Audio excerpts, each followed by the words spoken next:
Hi guys, another day, another gala na naman tayo for today's video, kaya samahan nyo kami, let's go! At dahil summer na at mainit, kaya naman si Commander nagaya na naman maligo. Siyempre wala naman tayong choice kundi pagbigyan, kaysa naman ulo niya uminit sa atin.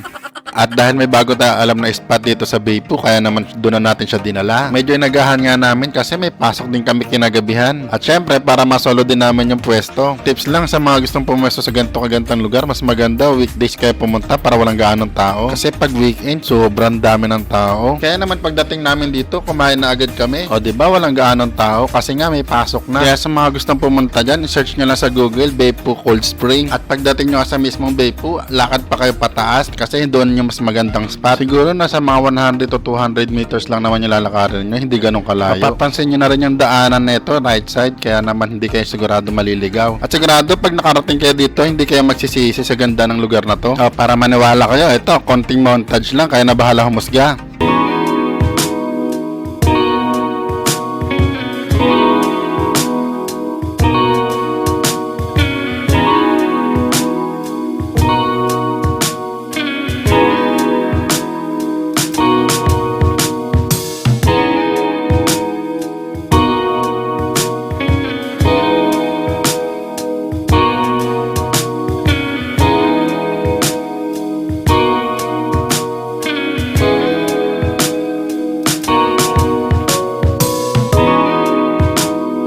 O, diba? Ewan ko na lang kung di pa kayo magandahan dyan. Ano pa hinihintay nyo? Iset mo na yan kasama ang barkada. Huwag puro drawing. Lagyan nyo na ng kulay ang mga plano nyo. Marami akong kilalang ganyan. Sasama daw sila. Pero pagdating ng araw na lakaran, wala na. Di na daw sila pinayagan. Teka, parang ako yata yun na. At nabalik nga tayo rito. Tamang swimming na nga kami dito ni Commander. Max, ang sweet. May basaang pang nagaganap. After nga namin mag-swimming, umuwi na kami. At kung nung unang swimming nga namin, wala kaming dalang tuwalya. Ngayon naman, wala akong dalang pamalit na damit. Diyos ko, Marimar. Naku, Cheer, tumatanda ka na talaga, makakalimutin ka na. At tulad ng dati, bumiyahe ng basa. At oo nga pala, at kung kayo magsiswimming doon, pakiusap lang, dalhin nyo na yung basura nyo, huwag nyo nang iwan doon. Sana kasi magandang lugar na yun kung tatapunan nyo lang din ang basura. Ayun lang, salamat sa panonood, hanggang sa ulitin, bye bye!